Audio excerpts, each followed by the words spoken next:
Hey guys, Stardust87 here, and I am coming to you with a video discussing the cards that are coming out pretty soon in Set 5 for Pale Moon, and I will also discuss probably Set 9 cards as well.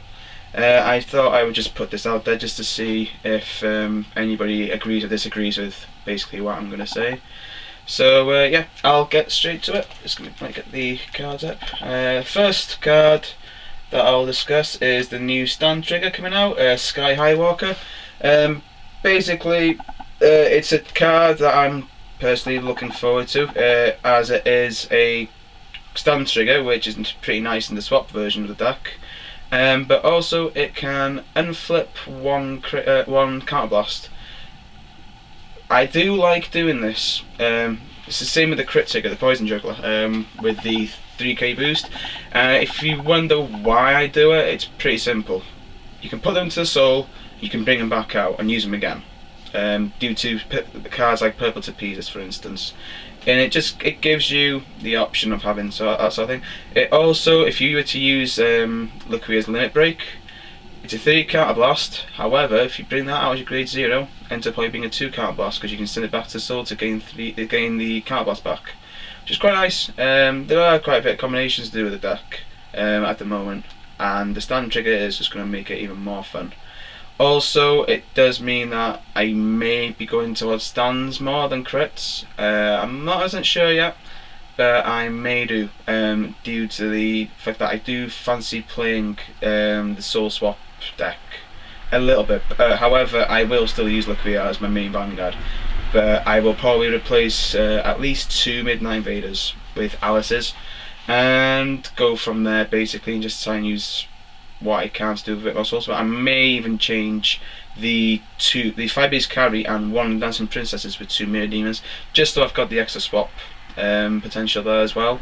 But I also have to keep an eye on the cards coming out from Set 5, which are the cross rides. So I'm trying to balance the deck at the moment so I can still take those guys on, because I no longer be needing to hit big numbers. Next card I can talk to you about is Madcap Marionette. It's basically one of those cards where if you call it, I think it's just call. Is it just call it? Yeah, if you just call it to Vanguard or Rearguard Circle, it includes from the soul. You can just select one Pale Moon from your hand and send it to the soul.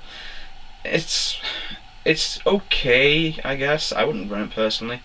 The only real target you would probably want to put into your soul is Crimson Beast Tamer. That's probably the only one you really want to put in there. Everything else, I don't really see what else you would want to put really in there, unless you wanted to just build up your soul and then concentrate on the Luquia Limit Break. If you were to concentrate on Luquia's Limit Break, it can be quite handy because it means then you're adding a grade that you want into the soul for later on. But other than that, I wouldn't really use it. I mean, it's only 6k. It's not that powerful. Right, one of the better cards from the set, in my opinion as well, especially for Pale Moon in Set 5, is Big League Bear. I do believe Dark Legacy have got the same thing. It's an 8k.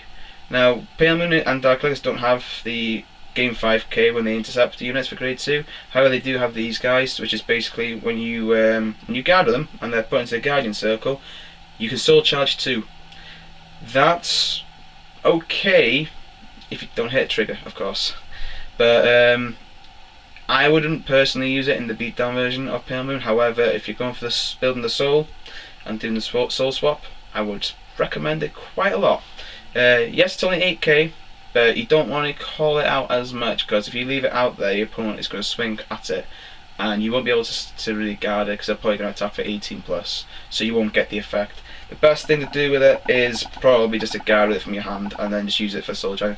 I don't believe you need to actually guard enough for your opponent to hit. You can just throw that there and you can soul charge 2, even if it's going to hit anyway. It just gives you that extra 2 soul charge, it's quite nice.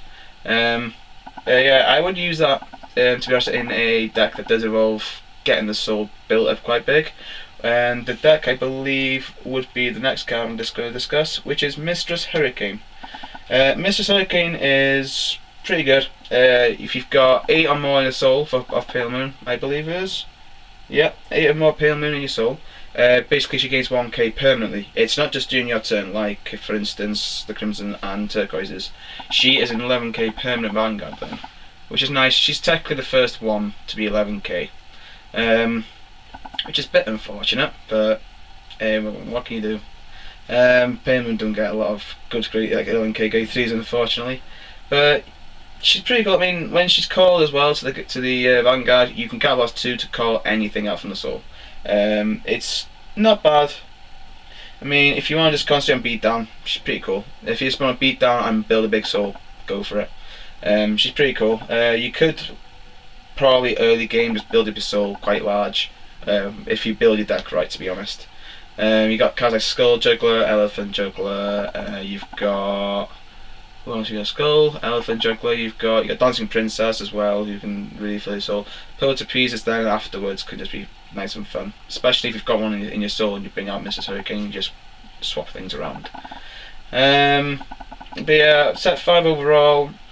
I'm gonna collect. Obviously, I'm gonna get all the cards because that's what I do. I collect 4 of each Pale Moon. I've got nearly. I just need some. I think it's Cycling Actors name is or something like that. But basically, I need to get a few more of those. But yeah, I'll collect these. I will probably build a Mrs. Hurricane deck.